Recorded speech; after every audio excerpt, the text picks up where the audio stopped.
그리고 권영철 기자의 기자 수첩 넘어가죠. 어서 오십시오. 안녕하십니까. 오늘 와이뉴스 뭐 가지고 오셨어요?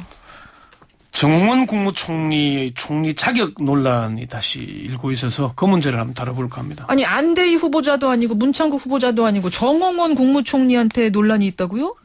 그렇습니다. 지금 총리로 유임했다 그랬고 지금 총리직을 계속 수행하고 있는데 총리 자격에 문제가 있다 이런 얘기가 나오고요. 심지어 그 한 누리꾼은 국무총리 직무 집행정지 가처분 신청을 법원에 내기까지 했습니다. 아니 무슨 문제가 무슨 자격 논란이라는 건지 좀 말씀해 주셔야겠네요. 이제 저건 한양대 법학전문대학원의 박찬훈 교수도 그런 주장을 하고 있는데요. 정홍원 총리가 계속 총리직을 수행하는 것은 헌법 취지에도 위반한다. 그리고 새정치민주연합의 박범계 원내 대변인이 헌법 정신과 인사청문회법 정신을 위반한 것이다. 이런 얘기를 했고요. 이석현 국회 부의장 이제 새정치민주연합 소속인데요. 정홍원 총리 유임은 정치적 용어이고 법률적 용어는 새로운 지명이다. 이런 입장을 밝혀서 그래서 새로 청문을 해야 된다. 이런 얘기까지 하더라고요.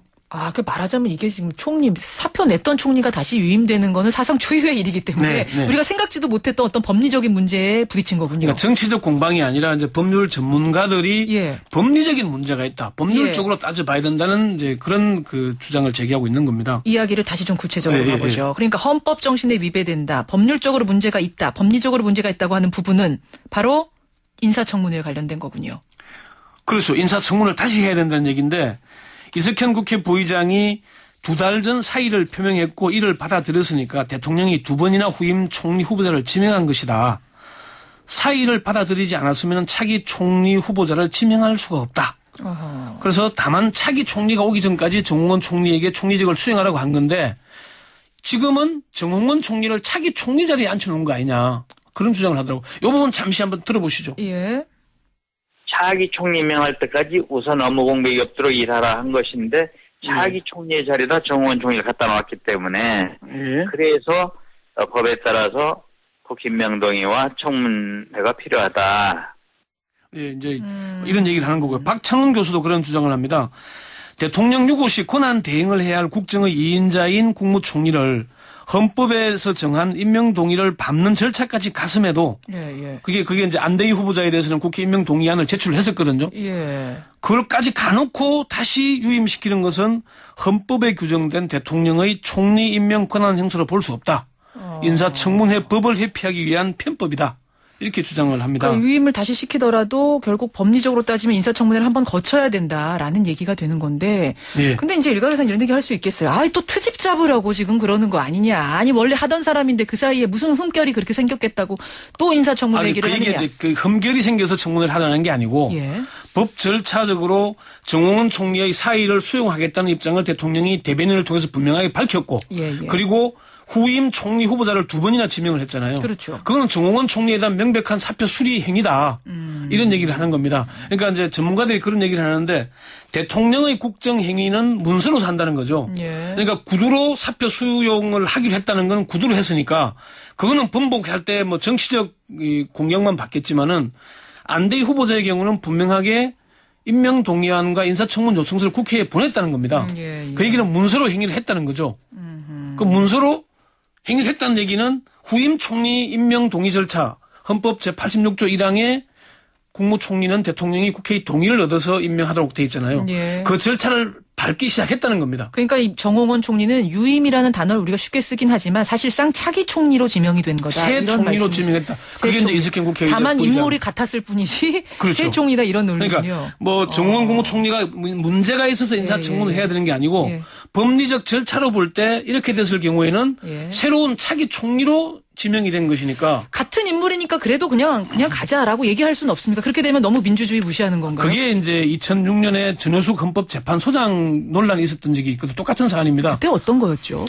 전효숙 헌법재판관을 헌재 소장으로 지명을 했는데 그 자녀 임기만 하면 아무 문제가 없었습니다. 그런데 사표를 수리하고 새로 헌법소장에 지명을 한 겁니다. 임기 6년을 새로 시작하도록 한 거죠. 그러니까 당시에 조순영 의원이 문제를 제기한 겁니다. 헌재 소장은 헌법재판관 중에서 지명을 해야 된다. 그런데 새로 지명한 사람은 전효숙 헌법재판관의 사의는 수용하기로 한 거니까 자격이 없다. 민간인이니까. 그래서 결국은 그러면은 청와대와 당시 이제 여당이 임명 동의 절차를 다시 받아서 청문회를 하자라고 냈는데 지금은 새누리당 전신인 한나라당에서 받아들이지 않고 인사청문 절차도 안 밟고 결국은 지명 철회하도록 만들었거든요. 그러니까 이것도 이번 경우에도 대통령이 사의를 수용하기로 했고 후임 임명 절차 동의 절차를 더 갔는데 다시 차기 총리 자리에 갖다 놨으니까 그럼 청문을 해야 된다 이렇게 얘기를 하는 겁니다. 그렇게 해야 법치국가의 법리 절차에 맞는 것이다. 법률 절차에 맞는 게 아닌가 이제 그런 얘기를 하는 겁니다. 이제 법학자들이 하는 심지어 이제 박찬원 교수의 경우에는 이거는 대통령이 헌법을 위반한 것이고 인사청문회법을 위반한 것이니까 탄핵감이다. 오히려 그런 주장까지 할 정도입니다. 이거 그렇게까지요. 여기에 대해서 반대하는 분들은 없습니까? 법률가 중에 없어요? 당연히 전문가들의 반대 의견도 만만치가 않습니다. 신봉기 경북대 법률전문대학원 원장은 정홍원 총리 이 문제는 정치 쟁점하는 것이 바람직하지 않다. 재신임 과정을 살펴볼 때 몇 가지 논란거리가 없지 않은 것은 분명하지만 전공자의 한 사람으로서 엄격한 법리 해석상 그것은 국무총리직 사표의 반려라고 봄이 타당하다. 그러니까 수리하고 새 총리로 임명한 게 아니라 받았던 걸 반려해 준 거다. 그리고 유임이다. 대통령이 분명하게 세월호 참사 수습 때까지라는 단서를 분명히 붙여놨었다. 지금까지는 수습했다고 볼 수 없는 것 아니냐. 그리고 공무원의 신분 관계는 쌍방적 행정행위. 그러니까 사의를 표명하고 수리를 해야 되는데 구체적인 수리 행위는 후임자 임명을 하는 걸로 나오는데 임명이 안 됐으니까 수리가 안 된 걸로 봐야 된다는 얘기를 했고요. 헌법학자인 연세대 법학전문대학원 김종철 교수는 정홍원 총리 유임은 헌법 정신에는 어긋나는 게 분명하다. 그렇지만은 위헌이라고 하거나 청문회를 다시 해야 할 사안은 아니다. 이렇게 얘기를 하고요. 그리고 조순영 의원이 아까 얘기했잖아요. 조순영 의원이 법률적으로 문제를 제기할 수는 있다. 그렇지만은 대통령이 세월호 참사를 수습할 때까지라고 분명하게 밝힌 점, 또 후임 총리가 임명되지 않아서 총리직을 수행해 왔다는 점을 고려할 때는 계속 총리직을 유지해 왔다고 보는 게 타당할 거다. 이렇게 얘기를 합니다. 어렵네요. 그러니까 지금 의견들이 좀 엇갈리는 건데 어떻게 해결을 해야 될까요? 이 문제. 권영철 기자 의견으로 마무리 좀 지어보죠. 어쨌건 이게 이런 논란이 제기되는 자체가 헌정사상 처음 있는 비정상적인 일 아니겠습니까? 그렇죠. 그러니까 그렇게 되다 보니까 꼼수고 비정상이다 보니까 문제가 제기되는 거거든요. 그러니까 이런 행위에 대해서는 아마 언제까지 갈지는 모르겠지만은 대통령이 국민 앞에 사과를 하고 이런 다시 되풀이되면 안 되는 일 아니겠습니까? 그러면은 다시는 이런 일이 있어서는 안 된다. 그런 입장을 좀 밝혀야 되는데 비서관 회의에서 그냥 입장 표명을 지명할 사람이 없어서 대한민국에 그렇게 인물이 없는 건 아니지 않습니까? 그렇게 좀 봐야 될 것 같습니다. 대통령이 분명히 대국민 사과를 하고 다시는 이런 일이 있어서는 안 된다는 입장을 그래서 인사청문회는 하자는 거예요, 말자는 거예요? 인사청문회 하는 건 좀 부적절해 보이고 최소한 일단 사과는 있어야 대통령이 된다. 대국민 사과는 분명하게 해야 된다. 알겠습니다. 저는 그렇게 봅니다. 여기까지 듣죠. 수고하셨습니다. 네.